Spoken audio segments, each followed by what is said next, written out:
മുംബൈയിൽ 10 വയസ്സുകാരിയെ പീഡിപ്പിച്ച് കൊലപ്പെടുത്തി 19കാരനായ പ്രതി ആസിഫ് മൻസൂരി പിടിയിലായിരിക്കുന്നു. കുട്ടിക്ക് ഭക്ഷണം നൽകിയ ആളില്ലാത്ത സ്ഥലത്തേക്ക് വിളിച്ചു വരുത്തിയാണ് പീഡിപ്പിച്ചത്. വാർത്തയുടെ കൂടുതൽ വിവരങ്ങളുമായി ജെയ്സൺ മണിയങ്ങാട് ചേരുകയാണ്. ജെയ്സൺ, രജനി, ഞെട്ടിക്കുന്ന വിവരം തന്നെയാണ്. ഒരു ക്രൂര കൊലപാതകം, അതും ബലാത്സംഗം ചെയ്തതിനു ശേഷം എന്ന കാര്യം പോലീസ് സ്ഥിരീകരിക്കുന്നുണ്ട്. തിങ്കളാഴ്ച രാത്രിയാണ് കുട്ടിയെ കാണാതാകുന്നത്.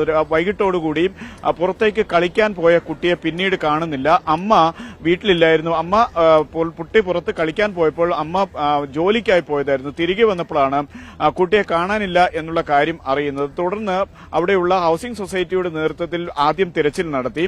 അതിനുശേഷം പോലീസിനെയും വിളിച്ചു വരുത്തി തിരച്ചിൽ നടത്തിയപ്പോഴാണ് ഇത്തരത്തിൽ ഒരാൾ കുട്ടിയെ വിജനമായ ഒരു സ്ഥലത്തേക്ക് കൊണ്ടുപോകുന്നത് കണ്ടു എന്ന വിവരം അറിയിക്കുന്നത്. അപ്പോഴേക്കും ഹൌസിംഗ് സൊസൈറ്റിയുടെ മലിനജലം പോകുന്നില്ല എന്ന പരാതിയുമായി ഒരാളെത്തി. ഇതാണ് നിർണായകമായത്. അങ്ങനെ തപ്പിയപ്പോഴാണ് കുട്ടിയുടെ മൃതദേഹം മലിനജലം ഒഴുകുന്ന സ്ഥലത്ത് വെച്ച് കണ്ടെത്തുന്നത്. അതിനിടയിൽ ആസിഫ് മൻസൂരിയെ പിടികൂടുകയും ചെയ്തു. ചോദ്യം ചെയ്തപ്പോൾ അയാൾ കുറ്റം സമ്മതിച്ചിട്ടുണ്ട്. പെൺകുട്ടിയെ വിജനമായ സ്ഥലത്ത് കൊണ്ടുപോയി പീഡിപ്പിച്ചു എന്ന് തന്നെയാണ് പ്രതി നൽകിയിരിക്കുന്ന മൊഴി. പോലീസ് സ്റ്റേഷനിൽ വലിയ ബഹളം ഇതുമായി ബന്ധപ്പെട്ട് നടന്നിരുന്നു.